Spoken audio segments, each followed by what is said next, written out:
देखो atomic structure में अपन आगे बढ़ते हैं। आज अपन एटम के अंदर किस तरह से इलेक्ट्रॉनों को भरा जाए। जैसे अभी लास्ट क्लास में हमने अलग अलग एटम के अंदर जो शैल होती है, शैल के अंदर सब शैल होती है, सब शैल के अंदर ऑर्बिटल्स होते हैं और ऑर्बिटल्स में क्या होता है, इलेक्ट्रॉनों को भरते हैं, है ना। आपको मैंने ये बताया कि इसको आप इस तरह से समझ सकते हो, जैसे शेल सब शेल, इसका ये जो पूरा प्रोसेस है इसको मैंने आपको इस तरह से बताया कि जैसे एक बिल्डिंग है, बिल्डिंग के अंदर अलग अलग फ्लोर होती है, अलग अलग फ्लोर के बाद में, है ना, जैसे एक कोई बिल्डिंग है तो उस बिल्डिंग को तो बोल दिया जाता है शेल। जैसे एक कोई बिल्डिंग है, एटम के सराउंडिंग में बहुत सारी क्या होती है, ऐसे शेल्स होती है। शेल्स कौन कौन सी होती है, KLMN ऐसे शेल होती है। किसी शेल के अंदर, ये तो हो गया शेल, जैसे बिल्डिंग जैसा होता है वो क्या होता है, शेल। और उस बिल्डिंग के अंदर कोई फ्लोर हो गया तो ये क्या कहलाएगा, सब शेल। ठीक है। इस सब शेल के अंदर अगर कोई कमरा हो गया, उस कमरे को क्या बोलते हैं, ऑर्बिटल। तो ये ऑर्बिटल हो जाता है जिसके अंदर क्या होता है, इलेक्ट्रॉन होता है। और इसमें क्या बढ़ते हैं अपन, इलेक्ट्रॉन, दो इलेक्ट्रॉन बढ़ते हैं। एक ऑर्बिटल में कितने इलेक्ट्रॉन जाते हैं, दो इलेक्ट्रॉन जाते हैं। तो ये एक स्ट्रक्चर बेसिक हमें ध्यान रखना है। जो सब शेल है वो कौन कौन से होते हैं, एस होता है, पी होता है, डी होता है और एफ होता है। ये चार सब शेल हमें अभी तक पता है। हालांकि सब शेल फिर एफ जी एच और ये भी होते हैं आगे, लेकिन अभी फिलहाल कौन कौन से सब शेल अपन जानते हैं, एस पी डी एफ, है ना। देखो इन एसपीडीएफ जो सबसेल है एटम के अंदर, इनके नाम भी अगर आप ध्यान में रखना चाहो तो रख सकते हो कि एस का मतलब क्या है। एस का मतलब होता है शार्प। क्या मतलब होता है, एस का मतलब क्या होता है, शार्प। पी का मतलब होता है प्रिंसिपल। क्या होता है, पी का मतलब होता है प्रिंसिपल। डी का मतलब होता है डिफ्यूज, डिफ्यूजिव। क्या मतलब होता है, डी का मतलब होता है डिफ्यूज। और एफ का मतलब होता है फंडामेंटल। एफ कहां से है, फंडामेंटल से आया है। तो ये एस पी डी एफ के फुल फॉर्म होते हैं। जो एटम के अंदर सब सेल होते हैं ना, एस पी डी एफ, उनके फुल फॉर्म क्या है, sharp, principal, diffusive and fundamental. ये इनके फुल फॉर्म है। मैंने आपको बताया कि एस पी डी एफ, इनके लिए एल की वैल्यूज क्या क्या होती है, एस के लिए 0 होती है। एल की वैल्यू, एल क्या है अपना, एजीमिथल क्वांटम नंबर। तो एस के लिए तो 0 होता है, पी के लिए 1 होता है, डी के लिए 2 होता है और एफ के लिए 3 होता है। ये एल की वैल्यूज है एजीमिथल क्वांटम नंबर की। तो ये एस पी डी एफ के लिए हमें ध्यान में रखना है। हमारे पास कोई भी एक ऑर्बिटल के अंदर कितने इलेक्ट्रॉन भरे जाएंगे, या कोई भी इलेक्ट्रॉन भरा जाता है एक ऑर्बिटल के अंदर, तो उसके लिए हमारे पास चार क्वांटम नंबर्स होते हैं। क्या होते हैं, चार क्वांटम नंबर होते हैं, principal, azimuthal, magnetic and spin quantum number. उन चार क्वांटम नंबर के अकॉर्डिंग हम क्या करते हैं, इलेक्ट्रॉनों को भरते हैं, या फिर किसी भी इलेक्ट्रॉन का एड्रेस जो होता है उसे अपन डिनोट करते हैं। जैसे ये जो इलेक्ट्रॉन है, शेल जो है, शेल तो किससे आएगा, प्रिंसिपल क्वांटम नंबर से पता चलता है। शेल कौन कौन सी होती है, KLMN। और इसके लिए कौन सा क्वांटम नंबर रेस्पॉन्सिबल होता है, प्रिंसिपल क्वांटम नंबर। इसे आप ऐसे भी समझ सकते हो, मान लो मुझे किसी व्यक्ति का एड्रेस पता लगाना है, तो पहले मैं क्या करूंगा कि कौन से गांव में है ना, उस गांव के बाद कौन सी गली में है, उस गली में फिर कौन सा घर है। वैसे ही इलेक्ट्रॉन में कैली, इलेक्ट्रॉन का जो एड्रेस है वो भी कैसे आता है, प्रिंसिपल क्वांटम नंबर तो हमें ये बताता है कि इलेक्ट्रॉन कौन से गांव में है ना। फिर जो एजीमिथल क्वांटम नंबर होता है, दूसरा सब शेल के लिए कौन चाहिए, सब शेल के लिए चाहिए एजीमिथल क्वांटम नंबर। ये हो गया एजीमिथल।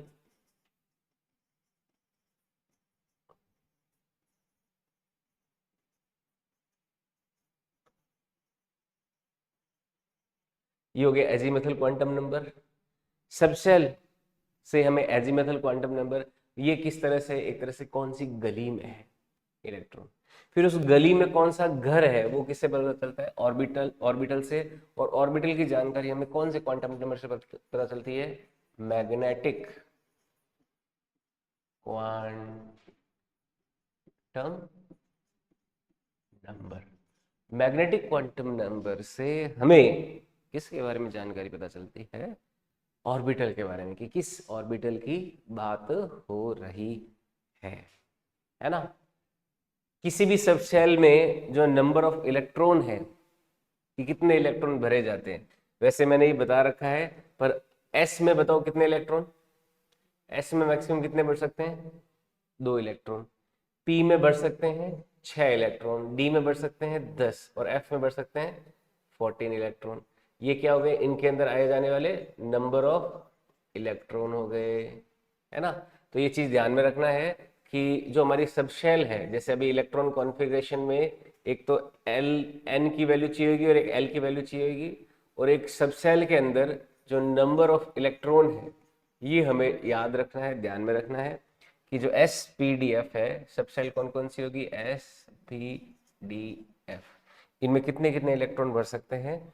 एस में तो मैक्सिमम कितने, 2, मैक्सिमम नंबर ऑफ इलेक्ट्रॉन है ये, कितना है ये, मैक्सिमम नंबर ऑफ इलेक्ट्रॉन है। एस में तो कितने भर सकते हैं, मैक्सिमम 2 भर सकते हैं। फिर पी में मैक्सिमम कितने भर सकते हैं, 6 भर सकते हैं। डी में मैक्सिमम 10, और एफ में मैक्सिमम 14 इलेक्ट्रॉन भर सकते हैं। आप इसको ऐसे समझिए कि जो गली है, गली का, हर एक गली का साइज सेम थोड़ी ना होता है। तो एस नाम की जो गली है, एस नाम की जो गली है उसमें केवल कितने, 2 ही लोग रह रहे हैं या 2 मकान है। पी नाम की गली में 6 मकान है, डी नाम की गली में 10 मकान है, एफ नाम की गली में 14 मकान है। ऐसे आप समझ सकते हो इसको, है ना, ऐसे इसको विजुलाइज कर सकते हो। तो ये इतनी बातें हमें ध्यान में रहनी चाहिए। इसका यूज करते हुए अभी हम क्या करेंगे, इलेक्ट्रॉनिक कॉन्फ़िगरेशन को समझेंगे कि कैसे हम एटम्स के अंदर इलेक्ट्रॉनों को भर सकते हैं। समझ में आई बात, ठीक है। तो इससे आगे बढ़ते हैं, इसको नोट कर लीजिए। देखो नेक्स्ट आगे अपन इलेक्ट्रॉनिक कॉन्फ़िगरेशन बढ़ना स्टार्ट करेंगे, कैसे इलेक्ट्रॉन भरे जाते हैं। इलेक्ट्रॉन भरने के लिए कुछ एक रूल्स होते हैं। इलेक्ट्रॉनिक कॉन्फ़िगरेशन अपन पढ़ रहे हैं अब, इलेक्ट्रॉनिक कॉन्फ़िगरेशन।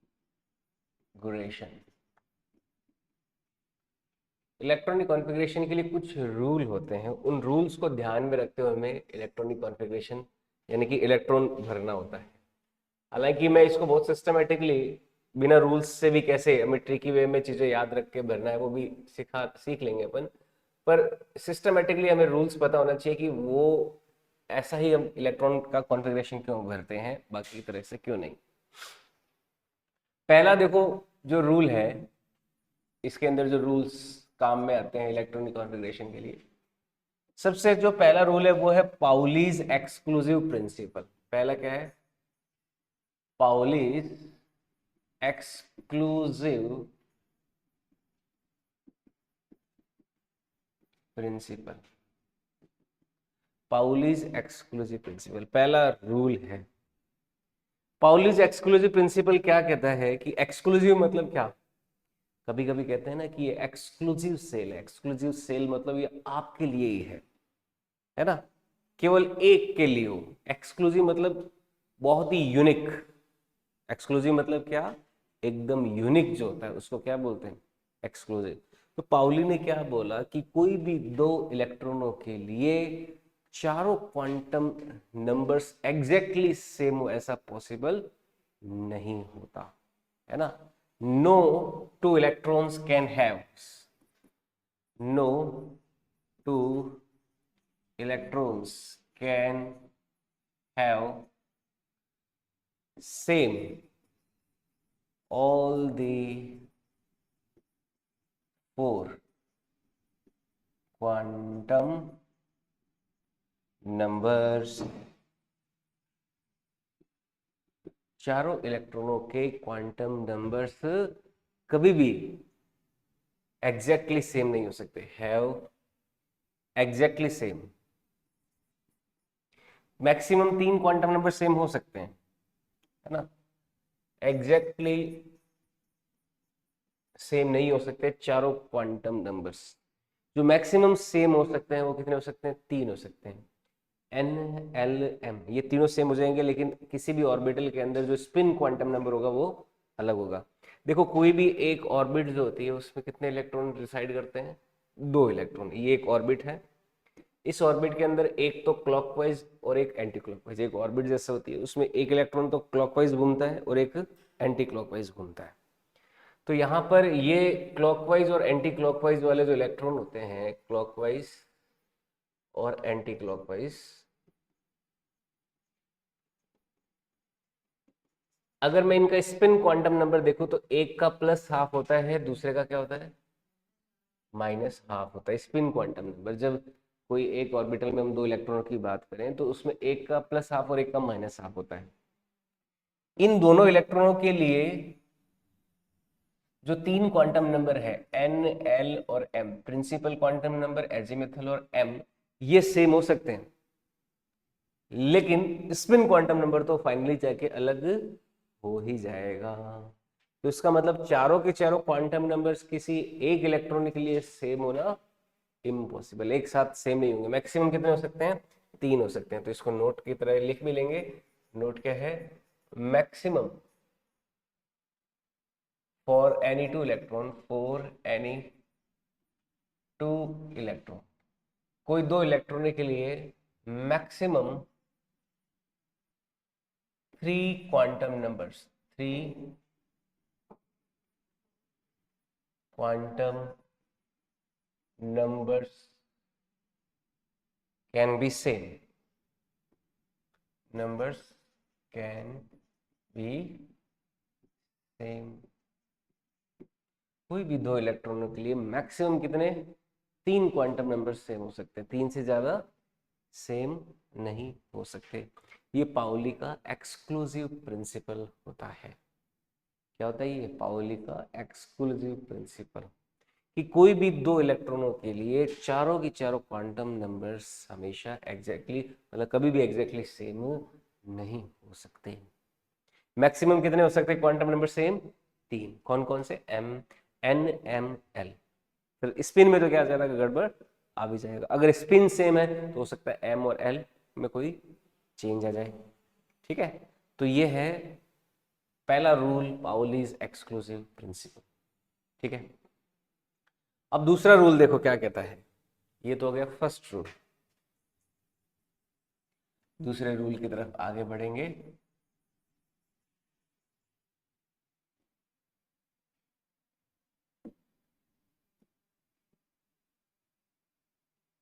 दूसरा रूल देखो क्या कहता है, नोट कर लिया। जो दूसरा रूल कहता है वो क्या कहता है, एन प्लस एल रूल। इसको क्या बोलते हैं, एन प्लस एल रूल बोला जाता है।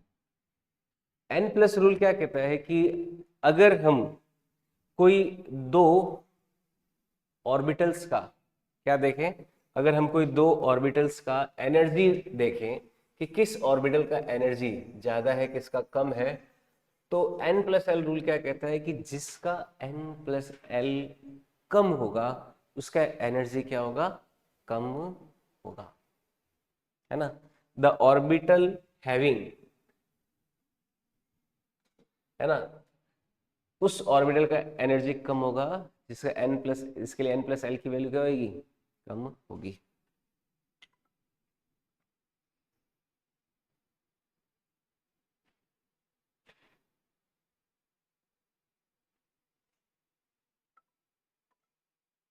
अब देखो इलेक्ट्रॉन जब भी भरने की शुरुआत करते हैं तो सबसे पहले इलेक्ट्रॉन किस में भरेंगे, जैसे अपन कोई बिल्डिंग में हमारे गेस्ट आए, है ना, हमारी कोई बिल्डिंग है उसमें गेस्ट आने वाले हैं, तो उस बिल्डिंग में गेस्ट को जब ठहराना हो तो सबसे पहले अपन ग्राउंड फ्लोर पे ठहराएंगे या सबसे पहले सीधा टॉप फ्लोर पे ले जाके चले जाएंगे। पहले अपन क्या करेंगे भाई, ग्राउंड फ्लोर को पहले भरो, यही होता है ना।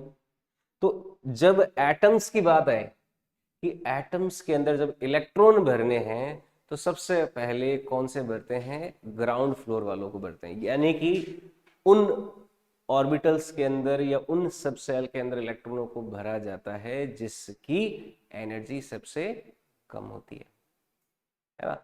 एटम्स के अंदर ये बात ध्यान में रखना कि एटम्स के अंदर सबसे पहले उन इलेक्ट्रॉनों को, उन ऑर्बिटल्स या सबसेल में इलेक्ट्रॉनों को भरते हैं जिनकी एनर्जी सबसे कम होती है। In atoms those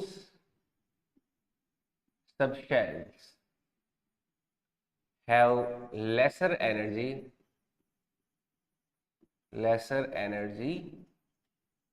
are filled at first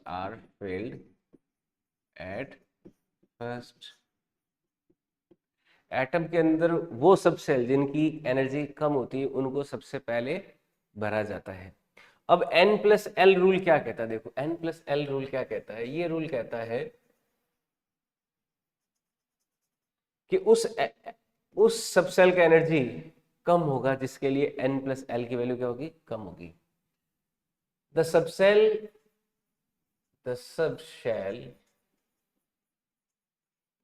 having lesser N+L value will have low energy। तो ऐसी सबसेल जिसके लिए N+L की वैल्यू क्या होगी, कम होगी, उसकी एनर्जी क्या होगी, लो होगी, तो उस सबसेल में क्या करेंगे अपन, इलेक्ट्रॉन को पहले भरेंगे। ये कहता है हमारा N+L रूल। क्या कहता है ये, N+L रूल। समझ में आया बात। जैसे देखो एग्जाम्पल के तौर पे आपको प्रिडिक्ट करना है कि मान लो एग्जाम्पल क्या है, एग्जाम्पल है कि भाई किसकी एनर्जी लो है, विच हैव लो एनर्जी। आपको प्रेडिक्ट करना है, बताओ। जैसे मैं ऑप्शन ए दे रहा हूं, 1s और 2s के बीच में बताओ किसकी एनर्जी लो है। 1s और 2s के बीच में किसकी एनर्जी लो है। अब जैसे देखो s के लिए l की वैल्यू क्या होती है, 0। s के लिए l की वैल्यू क्या होती है, 0। अब इस केस में देखो N+L का वैल्यू कितना है, जैसे मैं अगर N+L का वैल्यू देखो इन दोनों का, N+L का वैल्यू दोनों के लिए, 1s के लिए कितना है 1+0, तो कितना हो गया 1 हो गया भाई। 1 तो क्या हो गया, इसका प्रिंसिपल क्वांटम नंबर n हो गया। और s के लिए l की वैल्यू कितनी होती है, मैंने टेबल बताई थी, 0 होती है। s के लिए l की वैल्यू होती है 0। अब 2s के लिए देखें तो 2s के लिए प्रिंसिपल क्वांटम नंबर हो गया 2, और s के लिए l कितना हो गया 0, तो इसका कितना हो गया 2। तो इसके लिए N+L की वैल्यू 1 है, इसके लिए N+L की वैल्यू 2 है। तो N+L की वैल्यू 1s के लिए क्या है, कम। तो जो एनर्जी होगी, एनर्जी किसकी कम होगी, एनर्जी जो 1s की है वो किससे कम होगी, 2s से कम होगी। इसका मतलब ये हो गया। अब जब आप इलेक्ट्रॉन भरने जाओगे तो पहले 1s में इलेक्ट्रॉन भरोगे या 2s में, 1s में भरोगे ना, जिसकी एनर्जी कम होती है उसमें इलेक्ट्रॉन पहले भरा जाता है। तो 1s में हम क्या करेंगे, इलेक्ट्रॉन पहले भरेंगे, उसके बाद में 2s में इलेक्ट्रॉन भरा जाएगा। समझ में आई बात, ठीक है।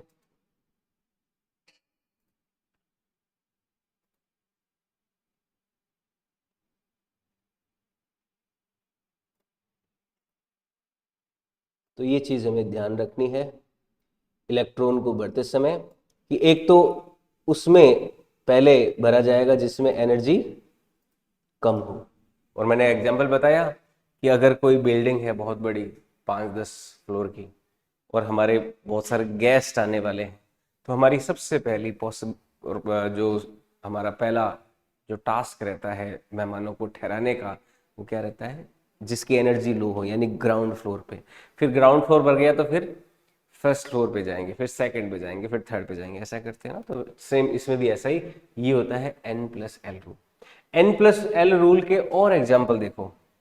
जैसे दूसरा एग्जाम्पल क्या है, आपको पता लगाना है 2s और 2p में से बताओ किसकी एनर्जी कम है, 2s और 2p में से।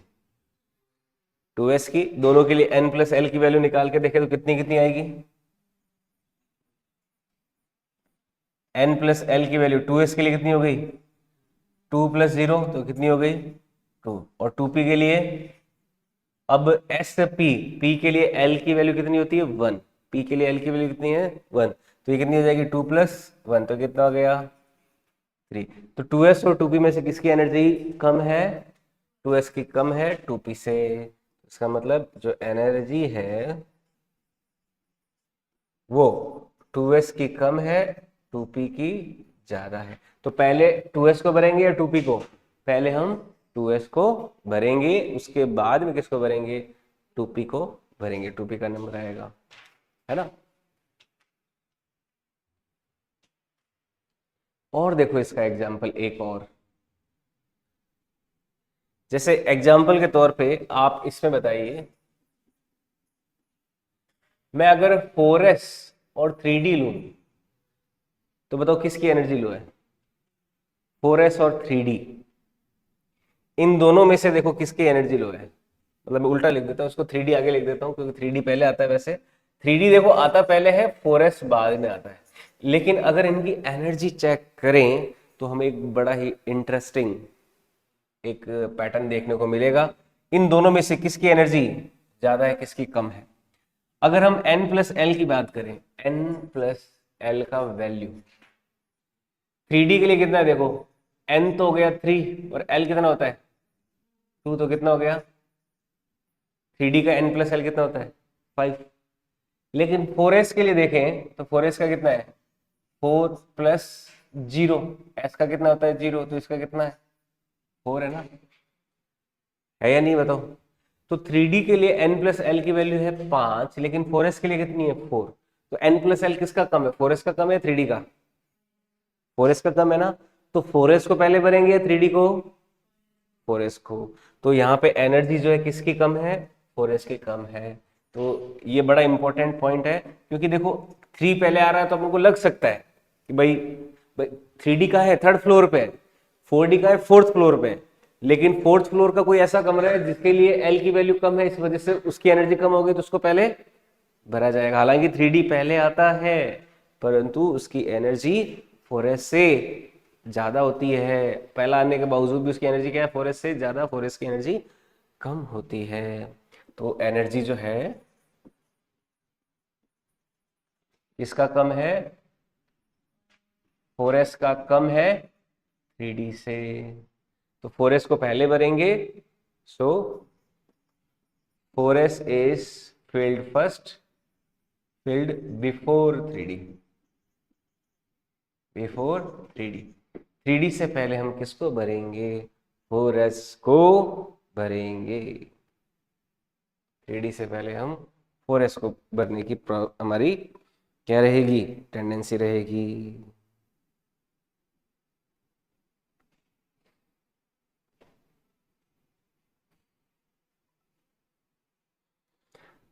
एक एग्जांपल है देखो, 3d और 4p, बताओ इसमें किसकी एनर्जी ज्यादा है और कम है, 3d एंड 4p, इसमें एनर्जी किसकी ज्यादा है किसकी कम है।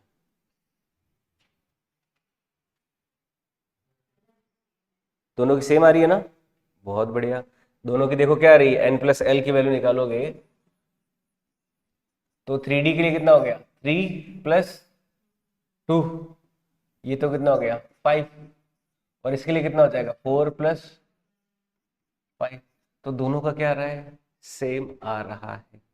तो n प्लस एल रूल का जो सेकंड स्टेटमेंट है ये कहता है कि अगर n प्लस एल की वैल्यू सेम हो, क्या हो सेम हो, तो जिसके लिए n की वैल्यू कम होगी उसकी एनर्जी क्या होगी कम होगी। तो यहाँ पे n प्लस एल के अकॉर्डिंग तो 3d और 4p का सेम है, लेकिन जो 3d है उसकी एनर्जी क्या होगी कम मानी जाती है ना। तो यहाँ पे एक बढ़िया स्टेटमेंट आ जाता है, in case of same n plus l value, the sub shall having lower quantum number, lower principal quantum number, lower principal quantum number. तो वो सबसेल जिसका प्रिंसिपल क्वांटम नंबर क्या होता है, लोअर होता है। इसमें 3D और 4p में प्रिंसिपल क्वांटम नंबर कम किसका है, 3D का है ना, तो 3D की एनर्जी कम होगी। Having lower principal quantum number will have lesser energy and filled first. तो इसके पास कम एनर्जी होगी और उसको पहले भरा जाएगा। समझ में आई बात?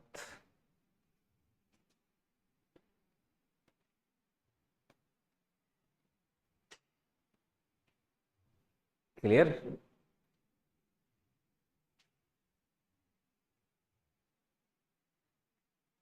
तो ये n+l रूल का एक एक्सटेंडेड पॉइंट है कि अगर दोनों का n+l वैल्यू सेम हो, एग्जैक्टली सेम आ जाए, तो ऐसे केस में हम पहले किसको भरेंगे, पहले उसको भरेंगे किसको, जिसका प्रिंसिपल क्वांटम नंबर क्या है, कम। ठीक है, आई बात समझ में?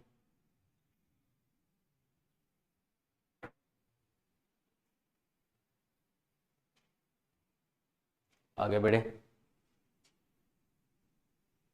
ये हो गया 3D एंड 4p के लिए बात। क्लियर? अब देखो, ये जो पैटर्न मिल रहा है अपन को, इसको एक पैटर्न, ये जो होता है इसे एक ऑफ बाउ एक डिजाइन होती है, नाम नहीं है किसी साइंटिस्ट का, है ना, ऑफ बाउ पैटर्न या फिर ऑफ बाउ प्रिंसिपल उसको बोल सकते हैं। उसके अकॉर्डिंग यहाँ पे इसे ड्रॉ किया जा सकता है।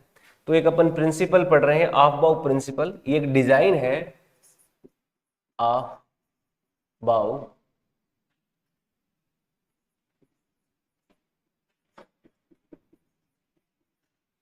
एक ऑफ बाउ क्या एक डिजाइन होती है जिससे हम क्या कर सकते हैं, ये जितने भी हमारे सब शेल हैं इनके एनर्जी का ऑर्डर हम एक ड्राइंग के अकॉर्डिंग बना सकते हैं, ड्रॉ करके बना सकते हैं। ये कैसा होता है देखो, जैसे मैं लेता हूं यहां पे principal quantum number N, N हो गया हमारा 1 2 3 4 5, मान लो यहां तक ले लिया, 5 तक लिया, मान लो अभी किसका कहां तक लिया, 5 तक। एन की वैल्यू के अकॉर्डिंग मैं इसको थोड़ा ऊपर ले लेता हूं, 5 तक ले लिया, एन के अलग अलग वैल्यू चाहिए। ये एन के देखो अलग अलग वैल्यूज है, 1 2 3 4, ये के एल एम एन शेल है। अब एन जब 1 होता है तो 1 में कौन कौन पाया जाता है, खाली एस पाया जाता है, तो यहाँ पे कौन होगा, केवल 1s। 2 में कौन होता है, 2s होता है और 2p होता है। 2 में 2 सब सेल्स होते हैं, कौन कौन से, 2s एंड 2p। 3 में 3 सब सेल होते हैं, कौन कौन से, 3s हो जाएगा, 3p हो जाएगा और फिर 3d हो जाएगा। 4 में 4 होते हैं, कौन कौन से हो जाएंगे, 4s, 4p, 4d and 4f। 5 में 5 होते हैं, कौन कौन से, 5s, 5p, 5d, 5f और f के बाद में g आता है तो उसको बोलते हैं 5g। इसी तरह से 6 में जाएं तो 6 में भी और हो जाते हैं, 6 हो जाते हैं, 6s, 6p, इस तरह से मैं उनको भी लिख देता हूँ, 6 वाला भी लिख देते हैं। ये हो जाएगा 6s, 6p, 6d, 6f, 6g और 6h, ऐसे ये अलग अलग सबसेल है हर प्रिंसिपल क्वांटम नंबर के लिए। अब आप लोगों ने क्या देखा, मैं मान लो इनको गोलों में रख देता हूं सभी को।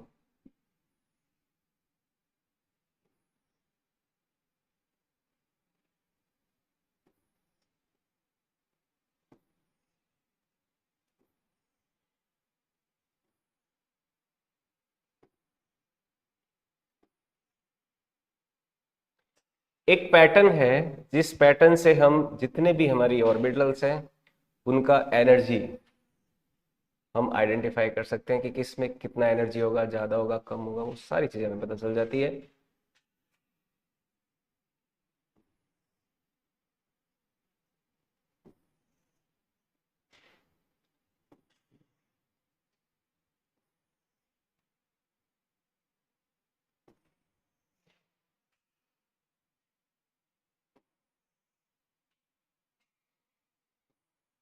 अब देखो ये सारे हमारे क्या है, अलग अलग सब सेल्स हैं, है ना। अब अभी देखो इलेक्ट्रॉन कैसे भरना है, हमारा जो पैटर्न आएगा एनर्जी लेवल्स को कैसे आएगा। हम पहले 1s को गए, 1s से किसके बाद आएंगे, 2s पे, 2s के बाद में किसके बाद आएंगे, 2p, 2p के बाद में 3s, 3s के बाद में 3p, 3p के बाद में किसके पास आना है, 4s। तो हमें क्या करना है, देखो आते समय तो कट करना है, जाते समय फ्री हो ऐसे ही जाना है। हमें देखो क्या करना है, एनर्जी लेवल डायग्राम बनाने के लिए आते समय तो देखो इसको कट करते आओ, है ना, लेकिन जाते समय कट मत करो। समझ में आया बात, देखो फिर पैटर्न अपन को पूरा मिल जाएगा। 1s 2s 2p ये सारा तो एक पैटर्न बना ही दिया।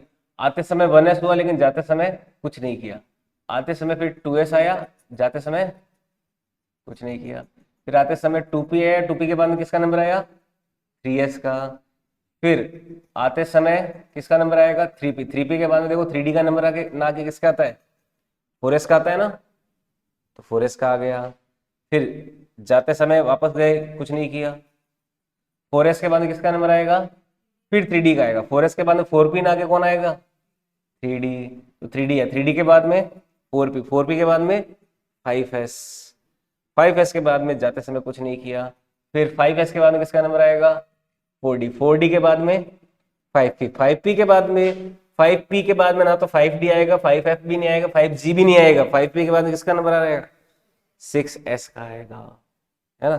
फिर जाते समय कुछ नहीं किया, फिर 4f, 5d, फिर 6p, फिर 5f, 6d, ऐसे चलता जाएगा। समझ में आया बात। तो एनर्जी का जो ऑर्डर है, ऑर्डर ऑफ एनर्जी, मैं सारा का सारा एक जगह, ये जो अफबाउ प्रिंसिपल है उसके अकॉर्डिंग देखो, अगर ऑर्डर ऑफ एनर्जी,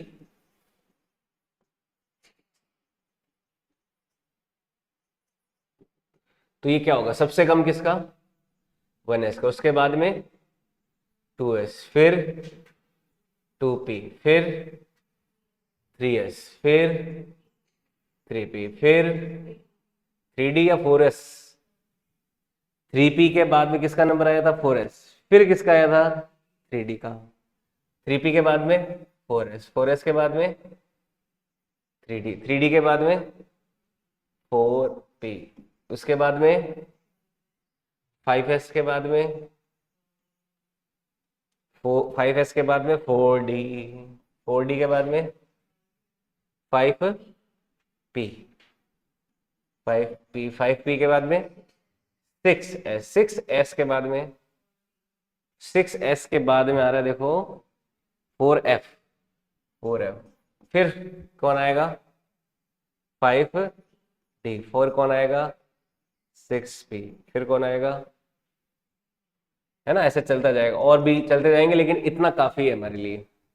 जो हमारे अलग अलग सब सेल हैं उनका इतना ऑर्डर हमारे लिए जानना महत्वपूर्ण है, इतना हमें ध्यान में रखना है, और इतना काफी भी है, ठीक है।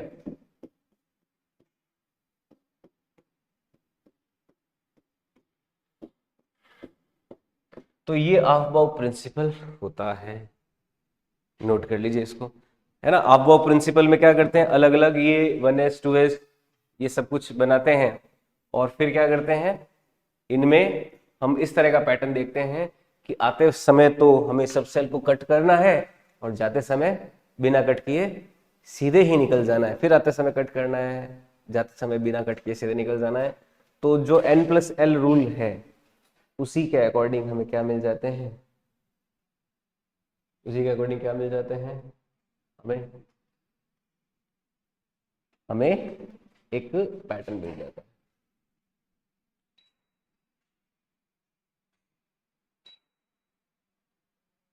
ओके,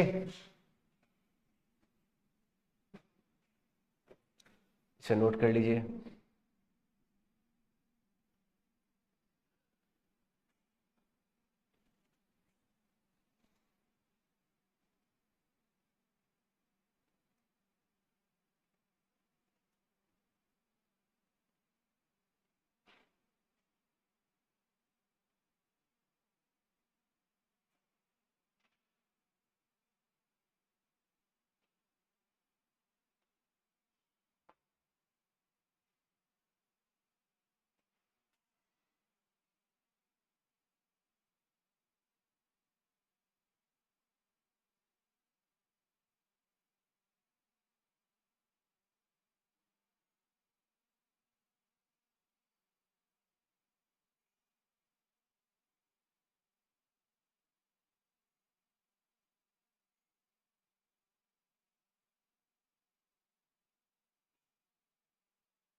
ओके, तो अब सारे ये जो सब सेल्स हैं उनके एनर्जी लेवल क्लियर है।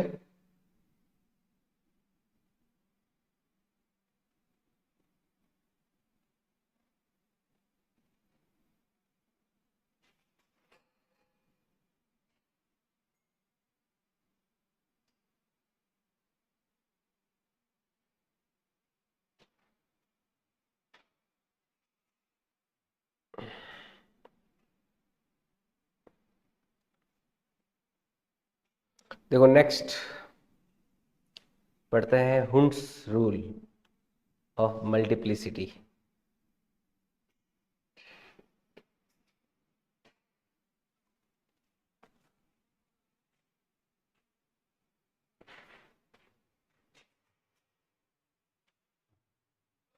ठीक है,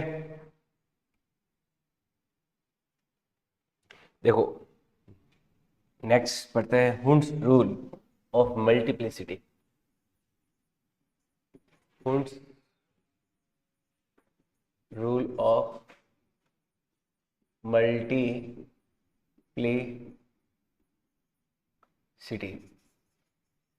हुंड्स रूल ऑफ मल्टीप्लिसिटी क्या है कि देखो, हम ये बात जानते हैं कि एक ऑर्बिटल में दो इलेक्ट्रॉन होते हैं। कितने?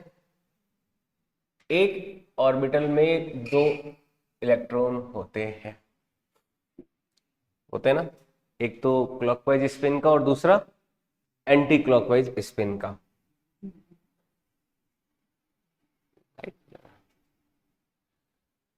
क्लॉकवाइज और एंटी क्लॉकवाइज स्पिन का।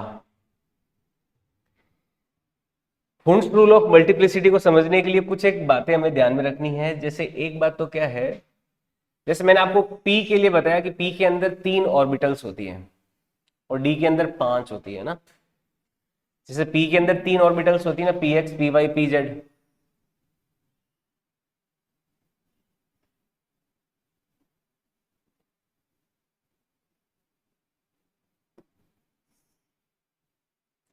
पी के अंदर 3 होती है, P X, P Y, P Z, ऐसे 3 ऑर्बिटल्स होती है पी के अंदर। तो यहाँ पे पी के अंदर ये 3 ऑर्बिटल्स होती है ना, किसी भी सबसेल के ये जो तीनों ऑर्बिटल्स जो होती है, अब पी के लिए तीनों ये जो ऑर्बिटल है इनकी तीनों की एनर्जी क्या है? सेम। इन तीनों की तो क्या है, एन प्लस एल वाले तीनों की क्या है? सेम है ना। तो इन तीनों की एनर्जी सेम है। तो ऐसे ऑर्बिटल जिनकी एनर्जी सेम होती है इनको बोलते हैं डीजेनरेट ऑर्बिटल्स। क्या बोलते हैं? Degenerate orbitals. तो एक टर्म ध्यान रखना, orbitals having same energy are called degenerate. एक वर्ड है डीजेनरेट ऑर्बिटल्स। अब हुंड्स रूल ऑफ मल्टीप्लिसिटी से समझते हैं। हुंड क्या कहता है कि जब आप डीजेनरेट ऑर्बिटल्स में इलेक्ट्रॉन भर रहे हो, ऐसे ऑर्बिटल्स जिनकी एनर्जी क्या है? सेम, तो मान लीजिए एक ऑर्बिटल में 2 इलेक्ट्रॉन भरने हैं, तो उसने बोला कि भाई आपने मान लो 1 इलेक्ट्रॉन भरा।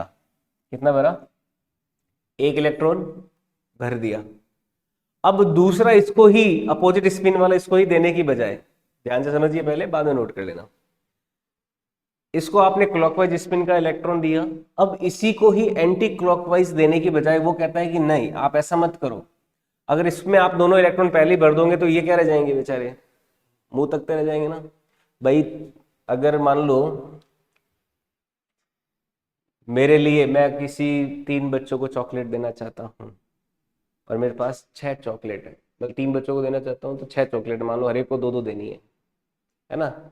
तो ऐसा थोड़ी ना 2 पहले वाले को दे दूंगा सीधी, बाद में 2 दूसरे को दे रहा हूँ। मैं क्या करूंगा, पहले एक एक तीनों को दूंगा, वरना पहले वाले को 2 दे दिया, एक देने में फिर दूसरा देने में टाइम खर्च हुआ, उतने में 2 दोनों भड़क जाएंगे, सर मेरे को तो, हमको तो एक भी नहीं मिली, आपने इसको 2 दे दी। तो पहले क्या करूँ, इसको एक दिया, फिर इसको एक दिया, फिर इसको एक दिया, बाद में उसको क्या दूंगा, दूसरी दूंगा, फिर इसको दूसरी दूंगा, फिर इसकी दूसरी दूंगा। तो हुंड क्या कहता है कि जो इलेक्ट्रॉन है उनका पेयरिंग जो है वो तब तक स्टार्ट नहीं हो जाता जब तक सभी डीजेनरेट ऑर्बिटल्स में सेम स्पिन के इलेक्ट्रॉन भर नहीं दिए गए हों। तो पहले तो सेम इलेक्ट्रॉन के, सेम पेयर के इलेक्ट्रॉन क्या होंगे, सभी डीजेनरेट ऑर्बिटल्स में भर जाएंगे। उसके बाद ही क्या होगा, मल्टीप्लिसिटी शुरू होगी। समझ आया बात? तो पहले तीनों बढ़ने के बाद में क्या होगा, मल्टी पेयरिंग या मल्टीप्लिसिटी शुरू होगी। समझ में आई बात? तो हुंस रूल को स्टेटमेंट क्या हो जाता है, in orbitals having same energy,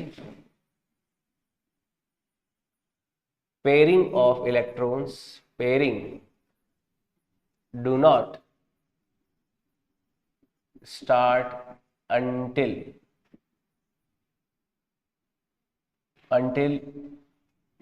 all orbitals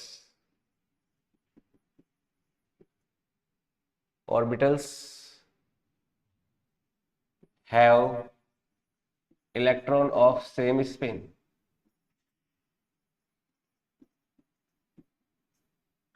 ठीक है, जब तक सेम स्पिन के इलेक्ट्रॉनों को हमने सभी ऑर्बिटल से भर नहीं दिया गया, तब तक ये पेयरिंग स्टार्ट नहीं होगी। जैसे ये इसके क्वेश्चन बहुत बनते हैं हुंस रूल ऑफ मल्टीप्लिसिटी के। जैसे आपको अलग अलग बॉक्स दे दिए जाए, है ना, और ये पूछ लिया जाए कि कौन जो है हुंस रूल ऑफ मल्टीप्लिसिटी का वायलेशन कर रहा है।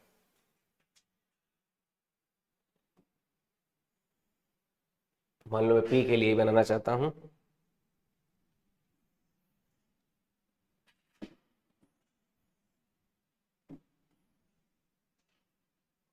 पी के देखो अलग अलग टाइप के लेता हूं, और उन टाइप में आपको आइडेंटिफाई करना है कि कौन वायलेट कर रहा है, कौन वायलेट नहीं कर रहा।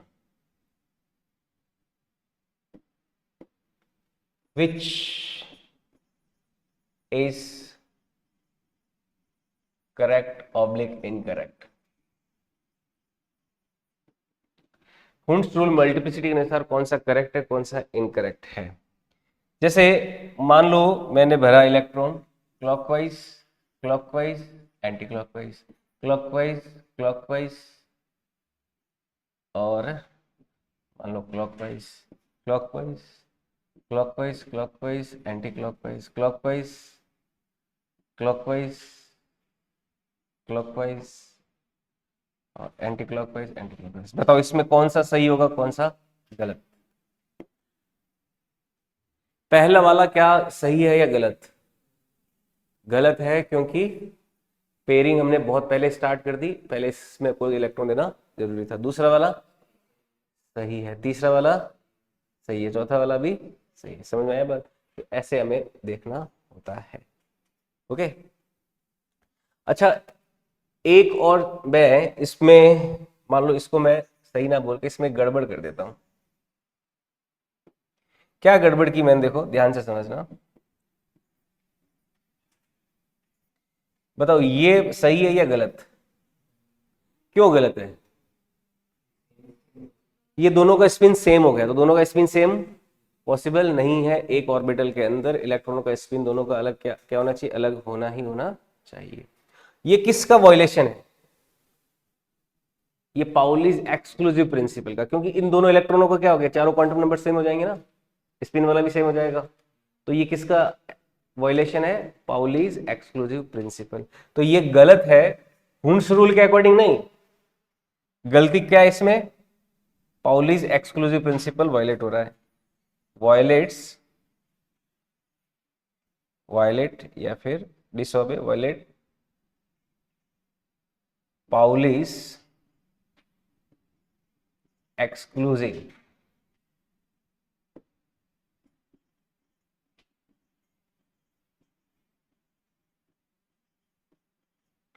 पाउलीज एक्सक्लूसिव प्रिंसिपल, ये पाउली के एक्सक्लूसिव प्रिंसिपल को क्या कर रहा है, वायलेट कर रहा है। ठीक है,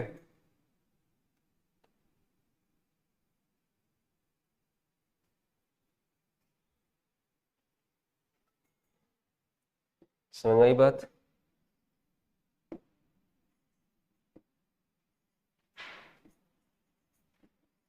वायलेट्स पाउलीज एक्सक्लूसिव प्रिंसिपल। ठीक है, तो ये हमारे अलग अलग रूल है, हुन्स रूल ऑफ मल्टीप्लिसिटी। एक रूल और है जिसको अपन पढ़ेंगे, है ना।